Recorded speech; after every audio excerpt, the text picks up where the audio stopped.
edition of In Touch with Indiana Sports, powered by HoosierIllustrated.com. Happy October 30th, day before Halloween. So I guess I might as well go ahead and wish you and yours a happy Halloween because we won't have a show tomorrow. Just, not because it's like a holiday where people take off work, but it is a holiday where this show will not be released because we release on Mondays, Wednesdays, and Fridays. So whatever you're doing to celebrate this wonderful Halloween time, enjoy it, whether it be with your kids, yourself, your families, whatever it may be. Enjoy the day, enjoy the spookiness. And I was talking about this with Nick the other day, who I work with in the afternoons. Being an adult and celebrating Halloween, of course, looks way different than it does when you're a child or a young pup, whatever it may be.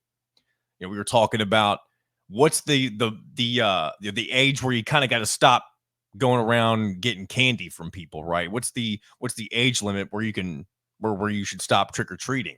And I came to the conclusion that as long as you're pre-high school, I feel like you should be able to dress up and go out trick-or-treating, whatever it may be. Now, anybody can dress up in general, but it's the going from door to door asking for candy that gets a little weird after a certain point, right? So if you happen to be watching the show and you're of that age, if you're in high school, it may be time to hang up the trick-or-treating clothes or whatever. And I guess not the clothes, but the trick-or-treating basket, whatever it is. I used to have a little plastic pumpkin that I'm sure my parents just got from a Walmart or something like that.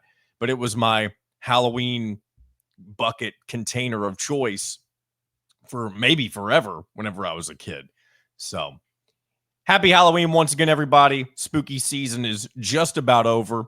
Next time after today will be officially November. We'll be just a few days away from basketball season, the official start of basketball season, of course. We've already had a little bit of action with some exhibition play this past weekend.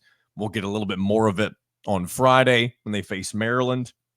We've also got Thanksgiving and Christmas. We've got crossover. I mean, for some people, this is sports heaven, right? Because this is the time of year where you get the Major League Baseball World Series going on. You've got, of course, the NFL and college football.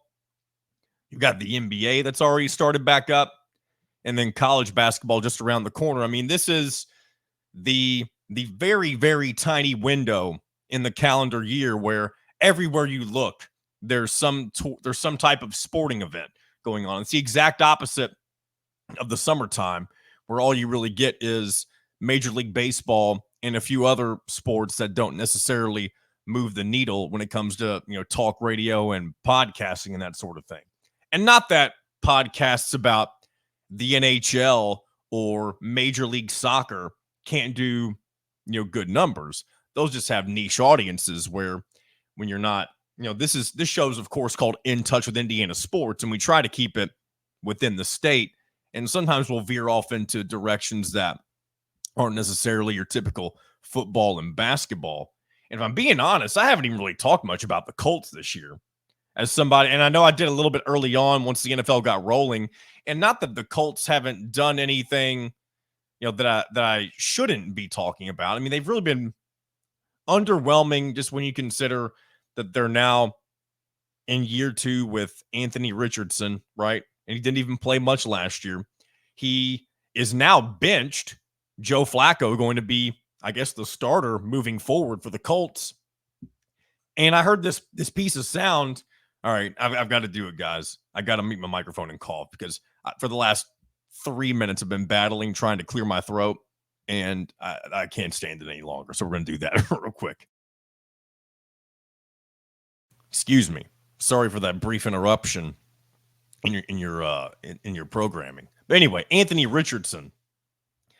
The dude was, and again, I hate saying the dude. I mean, he is younger than me, right? So, I mean, maybe I can kind of be more casual whenever I'm, mentioning somebody like that. But to be complaining the way that he is, and, I believe it was like 3rd and goal or something like that, 3rd and something, whenever he decided he was too tired and didn't want to keep going. I mean, you're a You're one of the youngest guys, youngest quarterbacks in the NFL, and you're talking about being tired. I mean, come on, man. So I'm sure the Anthony Richardson era in Indianapolis, I mean, he'll get some more chances, I'm sure, but I don't foresee much coming from this particular quarterback anytime soon. And I will say this as somebody who has been regularly following the Bills the last few years with my wife since she decided to adopt that as her team.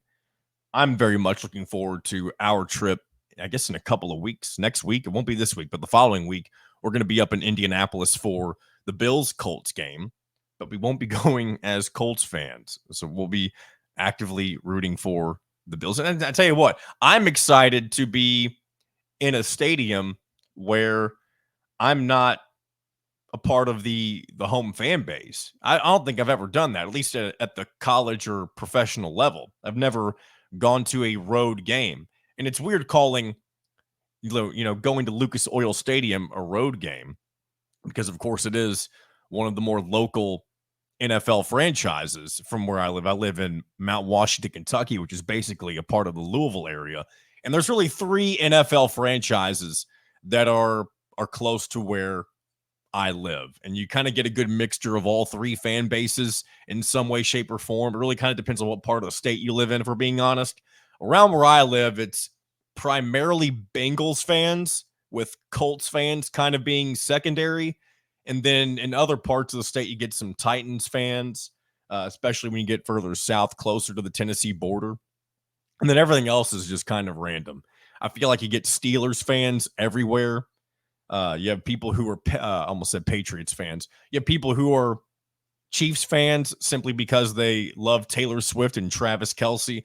And I'll say this, I don't think that's been as big of a storyline this year as it was last season. And good on them. Good on the media, I guess, for not making that a massive talking point throughout the season. And really, what more can you say that hasn't already been said about the Taylor Swift and Travis Kelce stuff, right?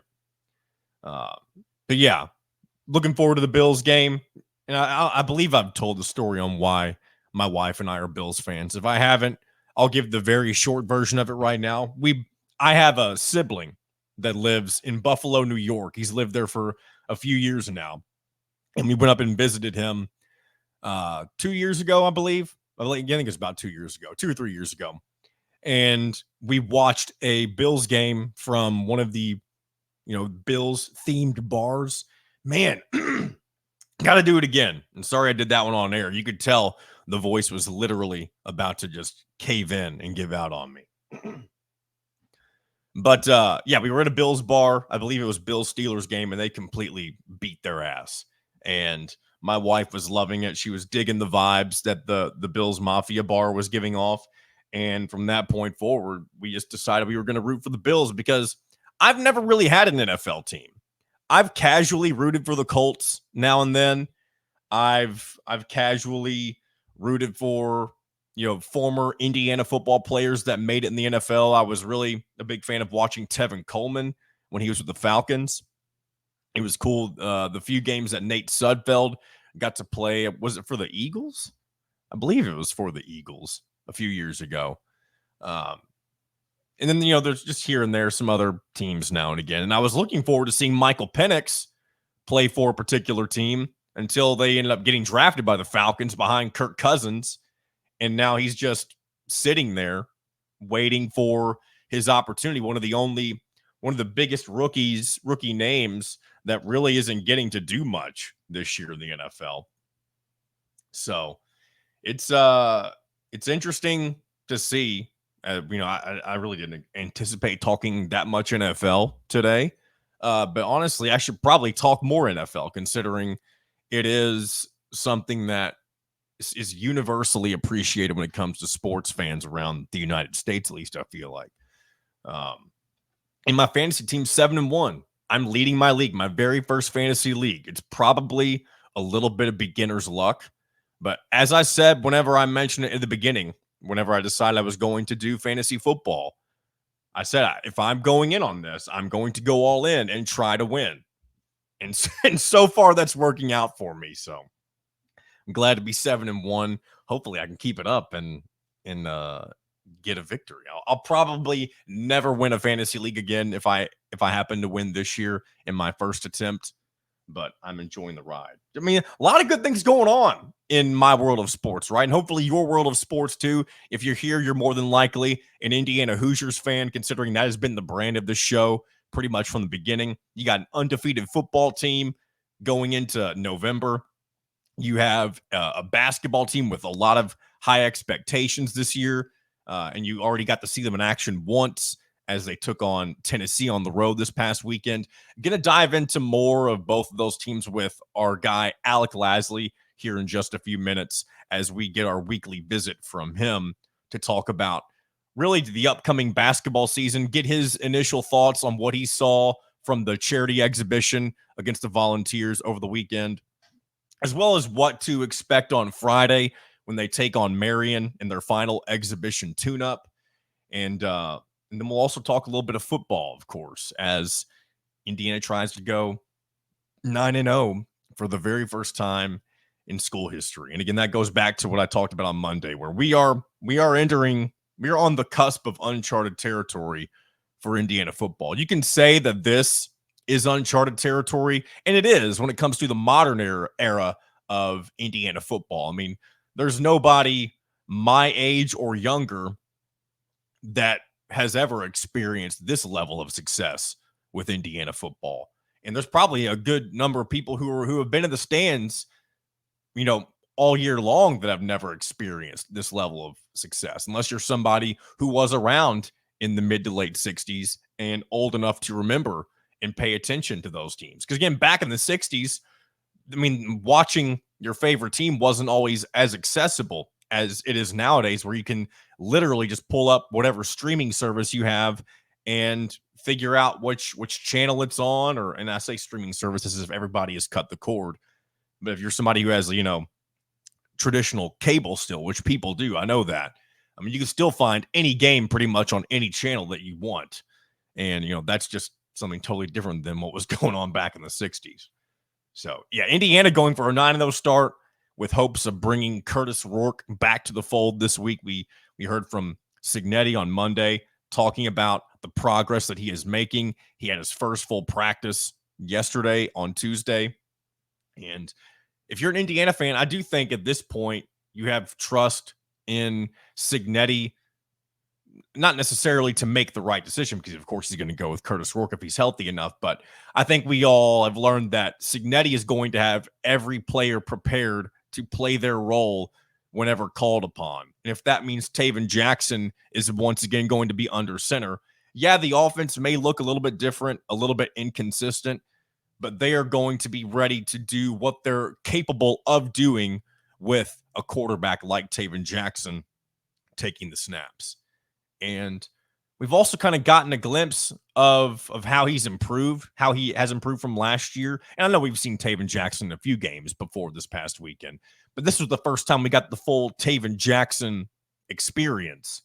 And it'll be interesting to see when we get to the offseason if Curt Cignetti is going to find another veteran quarterback in the transfer portal to potentially challenge Taven Jackson for the starting position, or if he's just going to rely on, typical progression from who he's already got in the quarterback room and, hope that Taven Jackson pulls off, or does exactly what he's expected to do, which under Cignetti's system, I'm sure he trusts himself to make the right decision, whatever that may be. So whatever route Cignetti would decide to go during the offseason, I mean, there's no reason to not have confidence that he wouldn't be making the right decision, right? Because it seems like anything that Curt Cignetti does turns to gold when it comes to this Indiana football team. And I'm sure down the road, he's eventually going to want to get either Alberto Mendoza or Tyler Cherry some reps because he wants to prepare those guys to be the starter in the future. So it's a very difficult world to navigate in nowadays with NIL and the transfer portal. Like, how do you balance developing your players versus finding somebody who can give you production immediately, which you've heard the national guys talk about that a lot with this Indiana team in particular this year, because that was Cignetti's approach, production over potential. And that may leave some guys who've never gotten a chance to prove anything, in the dust potentially. And maybe you'll see those guys exit out of the program. Who knows? We'll talk more about that as we get into the offseason, of course. But just wanted to throw that out there because it will be something to keep an eye on. D'Angelo Pons now on the defensive side of things for Indiana football. He is getting a ton of national recognition this week, as he should, after his 2 interceptions, one being a pick 6 performance against the Washington Huskies this past weekend. He's listed on multiple award watch lists. He was Big Ten Defensive Player of the Week. I don't know if it was for the second week in a row or not, but I remember D'Angelo Pons was a name that a lot of people had circled during the offseason, not only as somebody to watch out for Indiana, but whenever he was being looked at in the transfer portal, there was a lot of big-time programs and a lot of big-time sites that saw D'Angelo Pons as somebody who was going to be of high value for whoever ended up getting him, and he is showing his worth and then some for the Hoosiers right now. And outside of Aiden Fisher, he's probably your most valuable player when it comes to defense right now.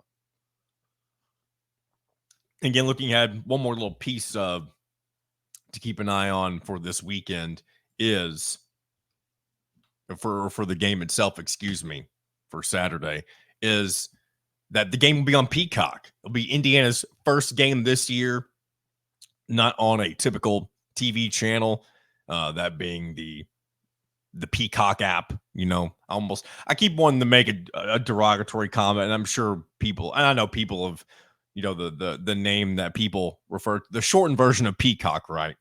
And not that I can't say it on YouTube, but there's just certain lines you don't want to cross. And maybe if I was in a rarer form, I would say what I want to say.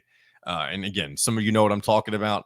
And if that's the case, maybe I shouldn't even be beating around the bush. I shouldn't have even mentioned it in the first place. I should have just thought about it, laughed, and moved on. But nonetheless, Indiana, Michigan State, 3:30, the Peacock app.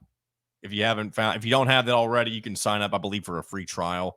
And hopefully you're able to cancel that thing before it ends up charging you. Or you may just want to keep it, because here's the thing. I've already looked ahead at the Indiana men's basketball schedule. There's like 5 or 6 games on Peacock this year. Maybe they had the same amount last year, but man, I looked at that and I was like, man, there's a lot of games on Peacock.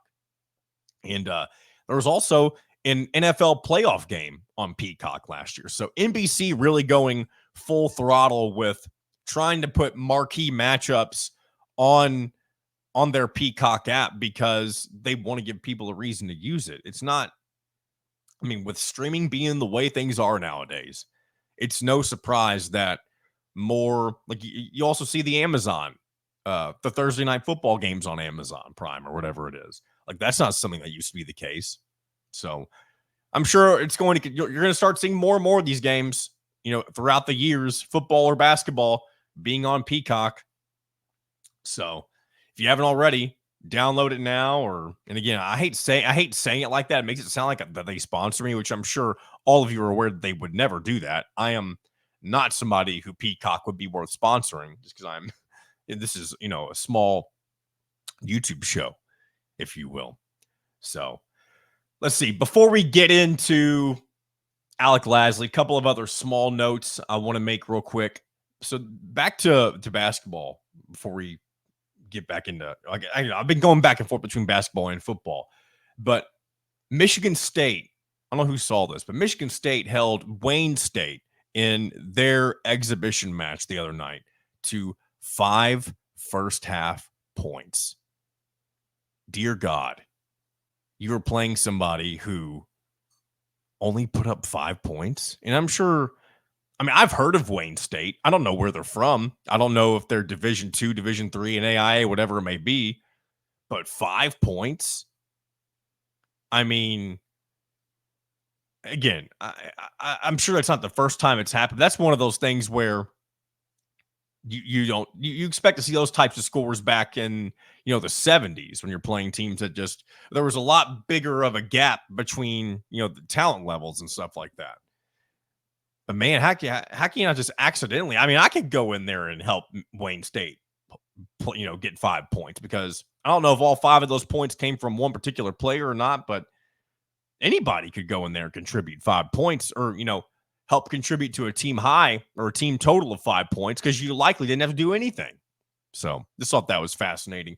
And then former Indiana quarterback who's been with the Michigan program for the last couple of years, Jack Tuttle, has decided to retire from the game of football. And that really is a shame. I believe he just suffered yet another concussion. But I will say this, good job on him, and I'm sure his doctors as well, for helping him make a good decision for his health, because nobody wants to have the rest of their life affected from just battling so many different injuries over a few years of collegiate level football. And I'm sure he's enjoyed his time, whether it be at Indiana or Michigan. But it's unfortunate for him that he's had all these injuries. But I'm sure down the line he will be very thankful for the decision that he made, and that he is in good health for the rest of his life, however long that may be. Hopefully, it's a very long time. So again, shout out to Jack Tuttle. All right, let's go ahead and get into our segment with Alec Lasley, continue talking more deeply about Indiana basketball and football. And then on the other side, we'll do what we typically do on Wednesdays, we'll read some YouTube comments, we'll shout out the non-revenues, and if time, we'll maybe get into a few other things as well. So without further ado, from HoosierIllustrated.com, Mr. Alec Lasley, the publisher of HoosierIllustrated.com, is with us once again here on In Touch with Indiana Sports. Mr. Alec Lasley, happy Wednesday to you, my friend. Happy Wednesday. How's it going? It's going good. It's I've got my Dog Dad coffee mug with us this morning. I don't know why. I have a bunch of very odd, obscure coffee mugs, but I love my coffee in the morning. It's what gets me going. I've referred to it sometimes as a crutch when I'm doing anything behind a microphone, because it's not that I need it to, do my job, but for some reason there is a level of comfort in having a warm cup of coffee near me whenever I'm about to do a show of some sort. Yeah, so typically I'm in the same boat, but just got back from walking my dog and did not have time to pour myself a cup yet. So that can be very devastating depending on how in need you are of a cup. Exactly. And typically I'm always in need. So we'll see how today goes. Well, glad to have you as always. We'll start off things with a little bit of Indiana basketball, since we haven't really had much of a chance, you and I at least, to talk about real substance on the basketball court, since they did have their, I almost said secret scrimmage. They no longer do secret scrimmages. At least they didn't this year with Indiana. They played in a charity scrimmage on the road at Tennessee, got the win 66-62. Your first look at really a lot of new faces for Indiana basketball. Miles Rice had a really good performance, 19 or 20 points, if I remember correctly. Umar Ball did some good things. Malik Renew looked like the I don't want to necessarily call him a leader, but he looked like a very important piece that you need him to be. And, a few other guys put in some good performances. What are kind of your thoughts on what you saw down in Knoxville this past weekend? Yeah, I mean, to kind of start right off at the top, it's Miles Rice, right? I think that's the biggest takeaway. He came into this year, as kind of one of the biggest pieces that I think still went underrated around the country, just with what he was going to bring from a scoring perspective, yes, but a leadership perspective, and kind of that calming presence that Indiana has not had in the backcourt outside of, again, the second half of that Jalen Hood-Schifino year. They really have not had a stabilizing force from the point guard position, and he's exactly that. His ability to not only push the pace when needed, but kind of slow it down and get this offense in its sets, I thought was one of the bigger takeaways, strictly just due to the fact that this Tennessee team, always very physical, always very good defensively, especially with their guards. And he took on a matchup with Zakai Ziegler, who was one of the best defenders in the entire country when he's healthy, definitely in the SEC. And they pick up 94 feet. That showcased a little bit maybe of that kind of lack of confidence and lack of cohesiveness from the entire Indiana roster to kind of begin the game. I think they started out with 4 or 5 turnovers in their first 5 possessions. But outside of that, I mean, Miles Rice really did a phenomenal job from start to finish. Had 20 points, 7 of 14, 4 assists, didn't turn the ball over.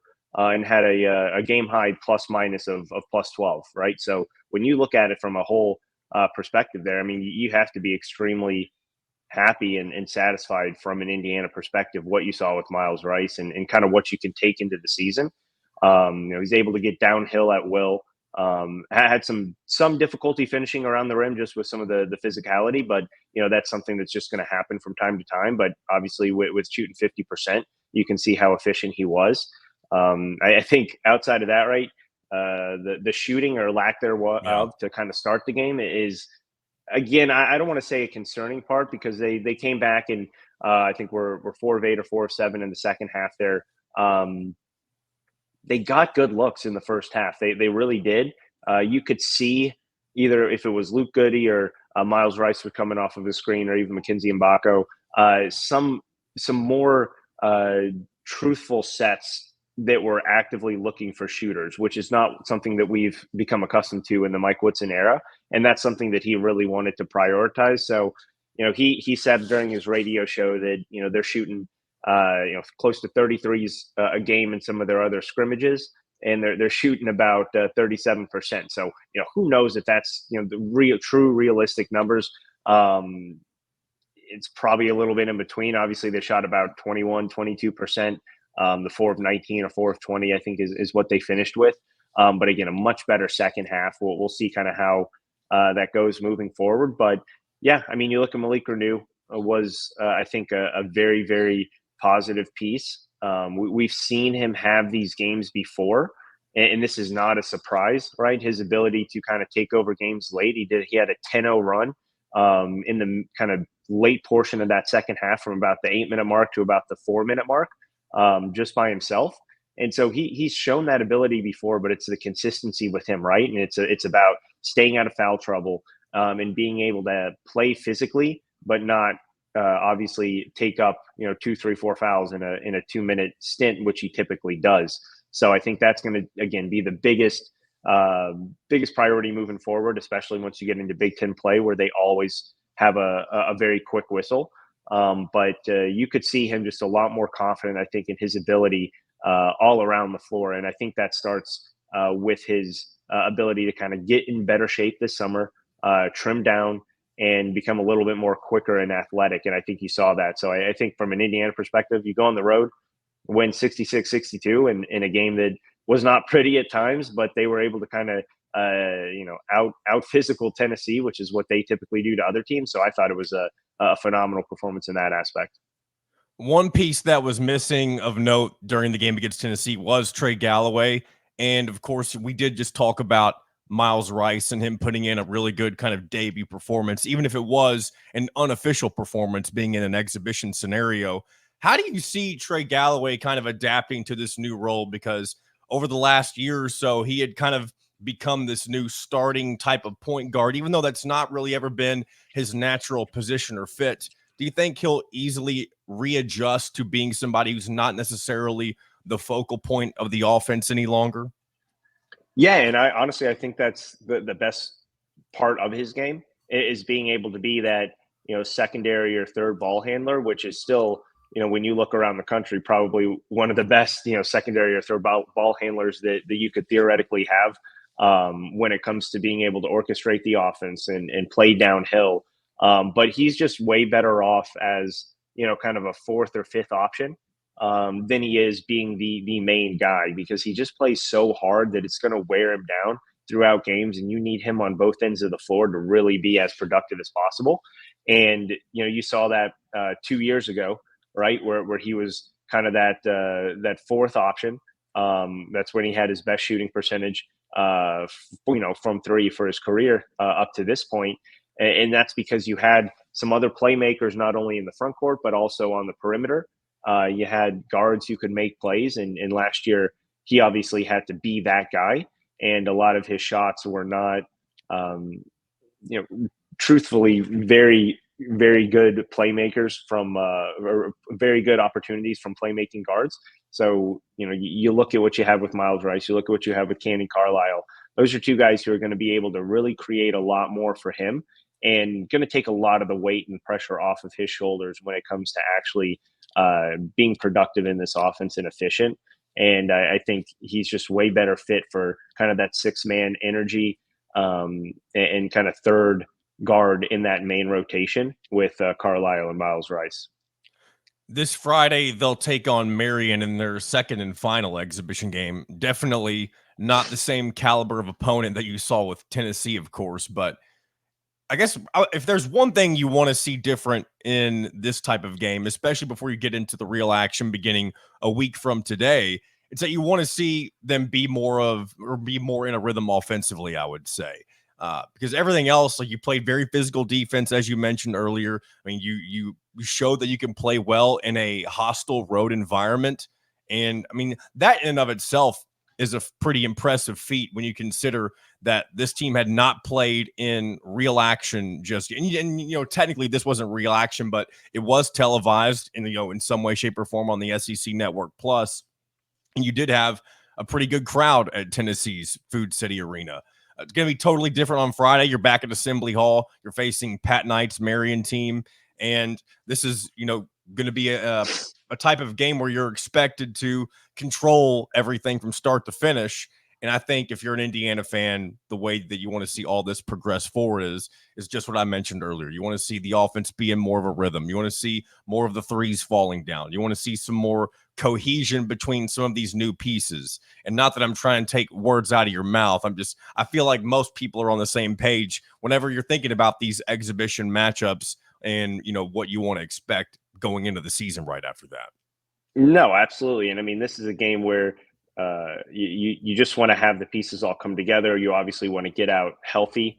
We'll see. I think the bigger question is, right, if Trey Galloway does get in the game and see some minutes, because Mike Woodson said that, he's hopeful that that'll happen. I think it would be good to at least get him some time on the floor outside of obviously practice, but again, in more of a game-like setting to just kind of see a little bit about what that backcourt rotation could look like with a couple different dynamic playmakers on the floor at the same time. We'll see if Bryson Tucker plays. Right, he missed the exhibition with a small injury, nothing to be too concerned about. And then again, Ja'Kai Newton. I think it's going to be interesting whether or not all three of these guys play, whether or not one or two of them play. Right, I think the big thing is that this team is just so deep. And they're so versatile, but you want to make sure that they have all those pieces when the season does really get into full swing. And so I think it's about, again, getting a little bit of that bench, a little bit more run. But yes, most importantly, to start the game, to come out on fire. And again, this is a team that Indiana should obviously very, very easily handle. And you want to see a little bit more of that chemistry come together, which they showed again in the second half. But you want to see that happen from start to finish, especially, in the first couple media timeouts, when you tend to have that kind of, core 6, maybe 7 guy rotation that you're always going to see out there playing together for now what'll be, a second time in a true game-like setting. Speaking of needing some key pieces back, moving over to Indiana football, Indiana is expected, at least as of now, maybe things have changed at the time of this recording that I haven't seen yet, but Indiana football is expected to have Curtis Rourke potentially back this Saturday against Michigan State on the road. Would be a big boost as Indiana really goes into what you and I, Alec, I believe we've talked about this, is Indiana's first real road environment that they're going to be in this season. Yeah, they played at UCLA and Northwestern, but those are not really your typical Big Ten style road environments where you have over 60, 70,000 fans in the stands like you're going to get with Michigan State potentially this Saturday. It's going to be, again, the biggest test of the season for this football team as they try to have their best start in program history to move to 9-0. And if Curtis Rourke is back, that's, of course, going to be a bright sign for this Indiana football team. Yeah, absolutely. Kurt Cignetti said on Monday that, Curtis Rourke has been throwing a little bit more and his workload is going to progress throughout the week.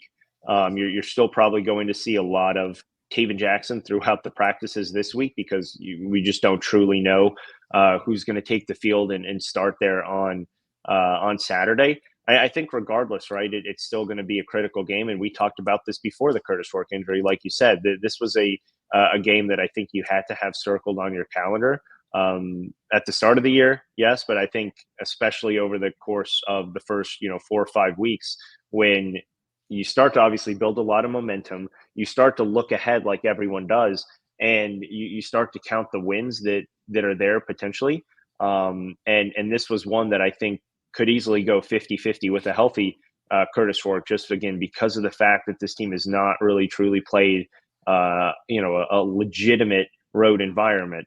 And that's the one concerning part up to this point. There's been probably concerns throughout each and every game going into every matchup, but this team has obviously taken those head on and blown past those, and that's why the expectations continue to get greater and greater. But this is a team that they obviously can't take lightly. They've had some good moments. Michigan State has, right? They played Oregon extremely tough for the majority of that first half in Eugene a couple weeks ago. Obviously, ended up falling in that one and struggled a little bit in the second half, but had them on the ropes. And if it wasn't for a couple mistakes, they could have easily been tied going into that first half.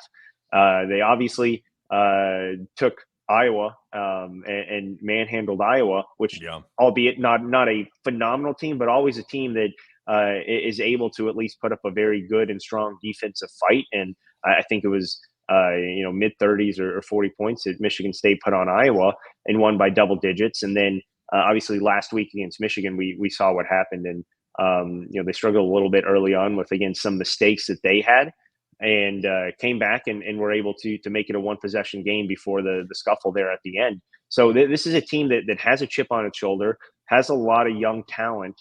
And I think that's the big thing. There's a lot of potential there with Michigan State that could go either way. They could come out of the gates firing, and you could easily see an Indiana team trailing for the first time. And I think regardless of who you have under center at that point, that's still going to be a very pivotal moment, because you're on the road trailing for the first time. You still have I don't want to say an injured Curtis Rourke, because he's probably close to full health if he's going to be playing, but he's probably still going to have a little rust out there. So what's that going to look like, especially if you start to press? And then obviously a younger Taven Jackson, who has definitely had some road moments and been in some big time road environments. But outside of last week, really has not had the expectations of what this Indiana team has every single week now moving forward on his shoulders. So either which way, it's going to be a very pivotal moment in that game, especially early on when the crowd's very visibly in it, to be able to kind of settle down and change any sort of momentum that may go Michigan State's way. And you even heard Curt Cignetti mention in the press conference earlier this week that he's kind of been anticipating like that moment coming that you're talking about when you finally trail. It honestly is probably something that whenever the staff and the players think about it, it is very crazy to really come to the realization that, yeah, we haven't trailed at a single time this season. And that hasn't happened for an FBS team in over 20 years. That, that's been 8-0. So that's a lot for them, I'm sure, to process. I'm sure as detail oriented as Curt Cignetti is, it wouldn't surprise me if he's already tackled this with his staff and players multiple times. Like, hey, this is more than likely going to happen at some point, especially in a road environment. Here's how we're going to handle it. And when you have a veteran guy like Curtis Rourke, if he ends up being who you have under center this weekend, I think Cignetti will have these guys prepared for that moment if it does indeed come. Of course, in an ideal scenario, you never trail for the entirety of a season, but how realistic is it to think that that's going to happen for any team, whether it be Indiana or somebody else? Because there's just so much on the line at this point in the season. I mean, maybe not. It's obviously Michigan State's not competing for a playoff spot, but whenever you have that added pressure now that you're an Indiana team that is, you have aspirations for getting to the playoff, the Big Ten title, those types of things. All the little things that maybe didn't creep into your mind that could become little earworms, maybe those things bother you a lot more when you're in adverse situations than they would during the early parts of the season when you really feel like you have nothing to lose. No, absolutely. And that's the thing. I mean, I think you have to expect, right, that at some point here in the next 3 weeks, or 3 games, I should say, because they have the bye between Michigan and Ohio State there. But the next 3 games, they will trail. I don't think you can see a path where they don't trail either to Michigan State, Michigan, or Ohio State. That's just something that's going to happen. Yeah. And I think it's almost a matter of you kind of rather get it over with now, because it's going to happen. Rip the And I Band-Aid think, off, right? yeah, and I think it would be really, really impactful if it does happen against Michigan State, regardless of who's under center, because I think it's just there's so much buildup to whether or not Curtis Rourke is going to be playing. If he's in there, there's going to be the excuse, oh well, he hasn't played in a week, he's still rusty, right? And to go in there and see yourself not leading on the scoreboard for the first time all season, that's going to be a big hit for no matter who's there, right? So go ahead and get it over with. I think regardless, Indiana's still going to be able to respond in the way that they've responded every single time they've hit any sort of adversity this season, whether it be the D'Angelo Pons pick six last week, or the big 19 play drive, I think it was, to end the half, or the 14 play drive after the interception and the touchdown by Washington to begin the second half, right? This team has always found a way to respond, whether or not it's Curtis Rourke or Taven Jackson. And I don't think anyone's going to be worried whatsoever about what happens if they do get behind. But I think it's going to be interesting to see what they do look like, because there are probably going to be other times throughout the course of the season and getting into key games late that they're going to need to come up with a big stop or a big possession to flip the scale. And we just haven't seen that, because the games in the late third quarter and fourth quarter just have not been super, super competitive from a single digit scoreboard standpoint up to this point, obviously through 8 games. Yeah, and of course that's the way Signetti likes it. He doesn't want it to be close, but of course you also want your team to go through those experiences. Well, and it's funny, because coming into this year, a lot of the talk was Indiana, how much they've struggled in one score games over the last couple of seasons, and how well Curt Cignetti has done in one score games. And there was a lot of emphasis on just the mentality around those games, and we've yet to see him in a one score game. So it's been interesting to see how that that kind of storyline is totally been thrown out the window 8 games in. That is, I have thought about that a few times. I haven't spoken about it much, but I'm sure that's also run through Curt Cignetti's mind, like, hey, we've done well enough that where this isn't even a factor right now. So, Alec, anything in particular coming up for you with HoosierIllustrated.com? Yeah, obviously, some key takeaways and storylines from the Tennessee exhibition that'll be rolling out. Already have been rolled out, but continue through the rest of this week, going into Friday's final tune-up.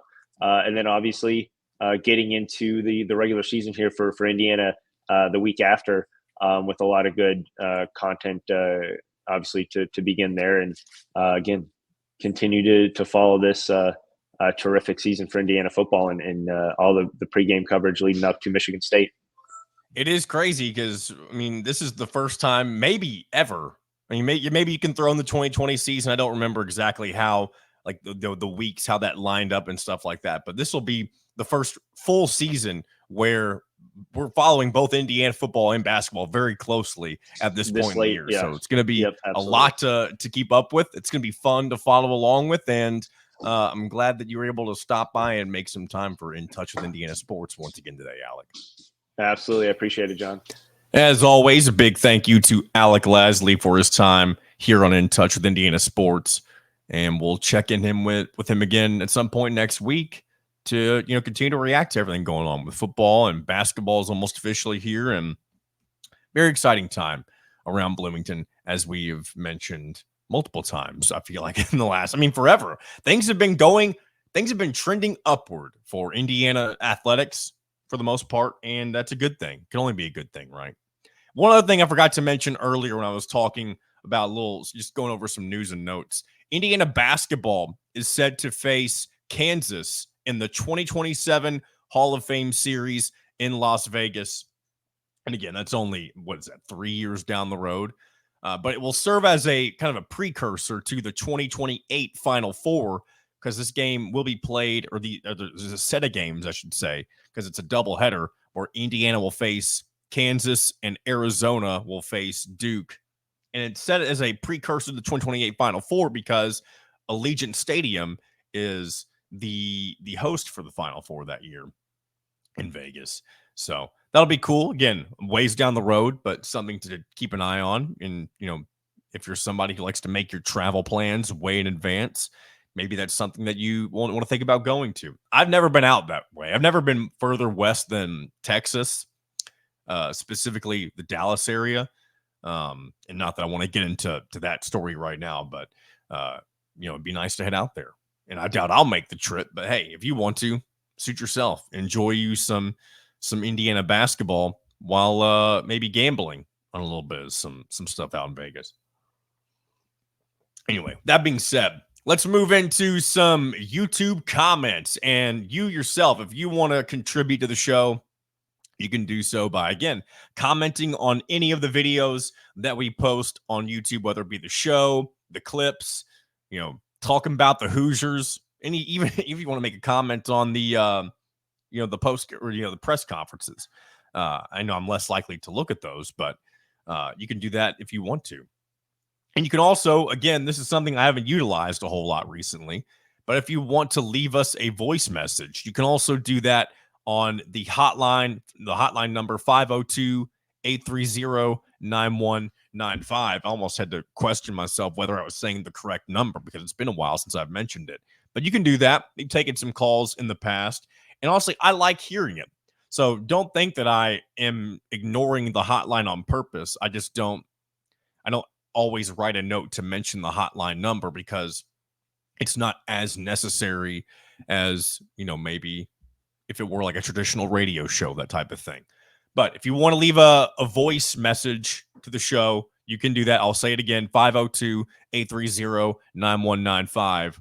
And we'll just like the YouTube comments, we'll try and air these on Wednesdays or even before. If it's timely for a specific day or a game, we'll do them on different days as well. But let's go ahead and get into some YouTube comments. Mike says, "Hey, clean cut John boy." First of all, I never really addressed getting the haircut, but I'm finally glad to no longer look like a homeless human being. But yeah, Mike says, "I wonder how people would look at IU if they lost to Michigan State and then ran the table. Yes, even Ohio State and went 11-1. I've thought about this scenario too, Mike, so I'm glad you brought it up because I've even mentioned before that I think I'm more worried about Indiana in this game just because it is their first road environment than I am about them going to Ohio State. And part of that is more, recency stuff because Ohio State did not look very dominant against Nebraska. And I talked with Mitchell, I believe, on Monday about how all of the pressure is going to be on Ohio State because, their expectation is to be in the Big Ten championship and the college football playoff every single year. There is not a season that goes by where that is not the goal for a program like that. And that will remain true when Indiana comes to town whenever they face the Buckeyes, but the Buckeyes face the Hoosiers, however you want to word it. But I do think that if Indiana loses to Michigan State and is able to, to bounce back and run the table, be 11-1, of course, it's not ideal to lose to a Michigan State, but the win versus an Ohio State, I feel like will get you a lot further than a win versus Michigan State because that way the national perspective will more than likely be, well, okay, they're good enough to beat somebody with the talent of an Ohio State. They just had a slip up against the Spartans. Or if it's the other way around, you'll have several people still making comments that Indiana can't play with the big boys, right? So I hate to say best case scenario is that happens because here's the thing. If a lot of people are just assuming Indiana is eventually going to lose and that, it's hard to go undefeated. So that probably, is a likely scenario, I'll say. But I hate to just think about them losing this weekend, right? Because, you don't know what's in front of you. You don't want to take that second loss against an Ohio State and know that your magical run at the Big Ten championship game and the college football playoff is pretty much over at that point. So and there's also this weird scenario, and I'll I think there's kind of another comment that goes along with what we're talking about right now. So I'll go ahead and read that comment too. And this one in particular is from Chris. He said, this is the right comment, correct? I think so. Yes. He says, here's what bothers me. Let's say for a minute that Indiana loses one game and that's to Ohio State. I just feel that the playoff committee will find an excuse to keep Indiana football out of the playoffs. Just look at what's going on with the AP rankings. You have IU and you have Pitt. You could even throw in Vanderbilt. It's so obvious what the AP poll is doing. If this continues, there's going to be flat out war that it could turn into an ugly scene.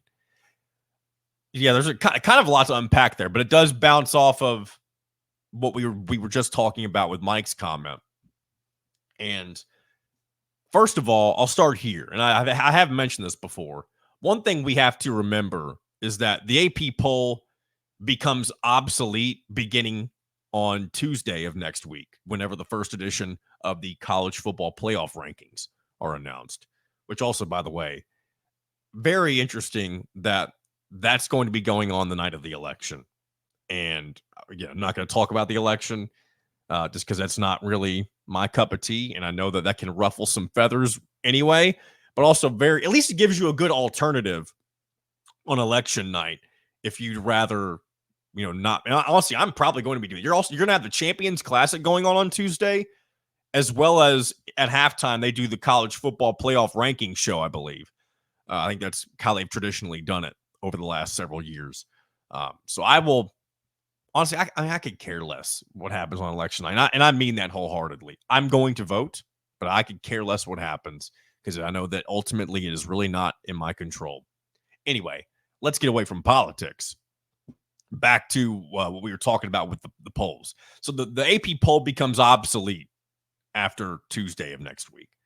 And so it will be very interesting to see how much different the college football playoff committee thinks of Indiana versus the voters of the AP poll. Because right now, I tend to think that you're going to see Indiana with a lot more favorable of a ranking when it comes to the college football playoff rankings if they remain undefeated this weekend.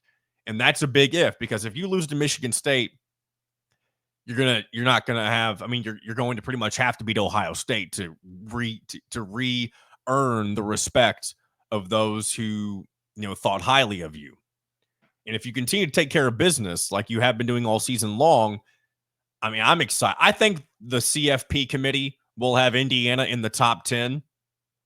Maybe that's just wishful thinking, but I do just for some reason have a gut feeling that Indiana will be seen in a better light, I should say, from the CFP committee than with the AP poll. Because, and again, I don't really do a deep dive into the AP voters the way that some do, but there's always been a heavy SEC bias, and you can say the same thing for the college football playoff committee as well. But perception in college football is everything, right? So, and the SEC, unfortunately, at least just from my perspective, has earned a lot of that respect. But you can't just assume that every year, just because you're a part of the SEC, that your team is, or your teams there in that conference are better than everybody in the Big Ten. Missouri's a great example. They got absolutely destroyed against Alabama this past weekend, 34-0, and they stayed in the top 25. They're number 25, and there's nothing on Missouri's resume that shows that they are a top 25 opponent. They've had so many close games against opponents that really aren't very good. Auburn, it comes to mind. I don't have their schedule pulled up right in front of me, but they've had a few other close games as well. And their two losses, they got destroyed. If in Indiana, or really most of the Big Ten teams, if that happens to them, they're kicked out of the top 25 immediately, I feel like. So anyway, let me go back and look at this question too to make sure I didn't go over what he was talking. Yeah, he said, I feel the playoff committee will find an excuse to keep Indiana football out of the playoffs. I mean, if it comes down to like you're getting to the final weeks and Indiana's kind of a bubble playoff team, which again, so it's hard to see that far into the future because you have to think about what other teams' records will be like and that sort of thing. I mean, I don't think here's what I love about the 12-team playoff is that it's going to be really hard to leave out any team that is deserving of being in the playoff because really once you get past 12, almost every team that's not in that top 12 really wouldn't be seen as a team that could likely compete for a national championship. And really, until proven otherwise, most people are going to assume that the lower seeded teams won't have a shot anyway, that just the teams that are in the top four will end up reigning supreme. And again, we have no data to support that just yet because we've only ever had a 14 playoff. This will be the first one where you can have, see if there's any more parity when it comes to that sort of thing. But as of right now, I'm not really worried about where, if Indiana will get left out of the playoff if they're deserving. We'll wait and see. There is a scenario where you have Oregon undefeated, Indiana, Ohio State, and Penn State all at 11-1, and only two of those teams can play in the Big Ten championship. And if you're going to leave out any of those four, people will say you don't want to put four teams in the Big Ten. If this is the SEC, they would look at it differently. But there will be the perspective that there should not be four Big Ten teams in the college football playoff. And I think if that's the scenario that plays out, because here's what would happen if all three of those teams are 11-1. That would mean Ohio State beats Penn State this weekend, and that Ohio State also beats Indiana in a few weeks. So right there, when you have the head-to-head, Ohio State would be the second best team, and they'd be in the Big Ten championship game rematching against Oregon. And at that point, it comes down to perception. Do you think Penn State's better than Indiana? And I think 9 times out of 10, people are going to say Penn State's better than Indiana because they don't play each other this year. And even though Indiana has more dominant victories thus far, people are just going to assume that Penn State's the more talented team, I feel like. Maybe I'm wrong about that, but that is the scenario that I guess I do kind of worry about playing out. And that's, if we're being honest, a very likely scenario to have happen. I mean, no one would be surprised if Penn State loses to Ohio State this weekend and that if they beat Indiana in a few weeks, because that's kind of the way that it's expected to play out, more often than not. Now, however, it is at Penn State. Ohio State does travel, to Death Valley or Happy Valley. Death Valley is LSU and Clemson. So if you're an Indiana fan, you want to root for Penn State this weekend. Yes, it would look, I say worse. You would like to beat a better or an Ohio State team with less losses just based on your schedule in general, I guess, but it doesn't really matter. If you beat Ohio State, you're good as gold, right? But of course, when it comes to the Big Ten side of things and your perception and all of that, you'd rather already have a 2-loss Ohio State team because then you could potentially go into 11, you'll be 11-1, and Penn State gets into the Big Ten championship game, and you're on the outside looking in, but you're kind of that third team that is able to still sneak into the playoffs because you have a good record. So that's a long-winded way in answering your question. Hopefully I did it. I feel like I did it to the best of my ability as I toot my own horn. I hate doing that, but I know sometimes that I may come across that way. I wish I'd just never even mentioned it and gotten meta on that. But again, thanks for sending in your question, Chris and Mike. Let me see if there's anything else you want to go over. Here's one more. This is a shorter one. And let me see. Then we'll get close to wrapping up here. We'll do the non-revenues and wrap things up after this. But Jamie says, I wonder how many tickets the host schools will have to release to the guest school. And I'm assuming you're referring to the teams that host in the college football playoff. And that's a really good question just because, again, we don't know. I don't know if it'll be up to, I'm assuming it'll be up to the school's discretion, right? So it may be the traditional amount that you are allotted for an away team. And maybe that changes if you're unable to sell out. But who's not going to sell out a college football playoff home game, right? So you'll probably have whatever that number is. If you're Indiana and you're hosting, whatever that number is for the away team, I'm sure they'll get X amount of tickets. And I'm sure depending on where they're traveling from, they may sell out that allotment. I mean, if you're playing a team from out west, potentially, like if you're hosting like one of the G5s, like Boise State, I mean, maybe it is tougher to get the away team to sell out that ticket allotment. But yeah, that'll be interesting to see how it plays out for the college football playoff. Again, thanks for the comments, questions, all that good stuff. We try to do this every Wednesday on the show. And if we ever start getting overloaded with comments, I mean, I may have to do it more often, maybe make it a daily type of segment, especially if you guys continue to ask as good questions as you have been. Let's move on over to the non-revenue side of things, shall we? Give our shout outs. And we'll start off. We got some good news to start off too. Indiana men's soccer has been on a tear for really the entire month of October. And last night they solidified yet another Big Ten championship. Things were not looking good for the Indiana men's soccer program early on. And they've had seasons like that in the past where they have really slow starts, but they finish strong. And that's exactly what's happened once again for Todd Yeagley's program. First of all, this past Friday, they went on the road to LSU. Wow. Why did I say LSU? UCLA beat them 2-1. And then this weekend, or yesterday, I should say, they returned home to Bill Armstrong Stadium and completely dismantled the Northwestern Wildcats, beat them 6-1 to secure yet another Big Ten title. And they'll finish up the regular season on Friday against Trine and then move on to the Big Ten tournament beginning November 7th at SeatGeek Stadium in Chicago as they continue their run through the postseason. And I'm sure, as always, even though things didn't look good at first, this team has aspirations to make yet another College Cup appearance, which will once again be in Cary, North Carolina.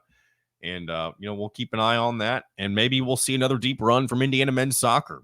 And it's always fun when we get into the postseason, no matter what really sport we're looking at.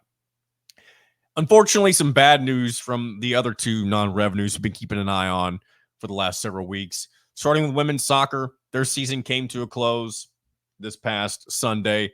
They once again lost, this time at the hands of Nebraska by a score of 3-1, and they finish with a final record of 6-9-2, 1-9-1 in conference. And again, just very disappointing after the hot start that this team had at the beginning of the season. And, it is what it is, right? You win some, you lose some. It's, you don't like to see things turn downward for any program, of course. And then finally, on the volleyball side of things, a bit of a mixed bag for the past couple of matches. On this past Thursday, they faced number 8 Wisconsin, lost 3-0, but then they bounced back over the weekend, back at home. And they faced Northwestern, beat them 3-0 to rebound after their loss against a really good Wisconsin team. They will be back in action on Friday against Rutgers. And then on Saturday, man, this is back-to-back games on the road. First of all, yeah, I guess you're already on the East Coast, right? So you'll play at Rutgers on Friday, and then the very next day, you'll play at Maryland. Both of those games available on Big Ten Plus. And then, volleyball's still got several more games left before they get to the postseason. So we'll continue to keep an eye on volleyball as their season continues to move forward. And that is going to wrap up today's edition of In Touch with Indiana Sports. So appreciate you joining us as always. Be sure to subscribe on YouTube. Hit the notifications bell if you want to know when all of our videos are posted, when the new show or episode gets uploaded, any of that good stuff. Check out the website as well, HoosierIllustrated.com. All the good things being written by our entire staff: Alec Lasley, Kyler Staley, Dylan Traeger, Drew Rosenberg. Great stuff from all four of them. And, look forward to having each, finding different ways to bring them on now and again. Of course, you hear from Kyler and Alec all the time. We're trying to find more ways. We did some NBA stuff with Drew, and we'll also bring Dylan on again here at some point. So appreciate you guys as always. Until Friday, this has been another edition of In Touch with Indiana Sports, powered by HoosierIllustrated.com.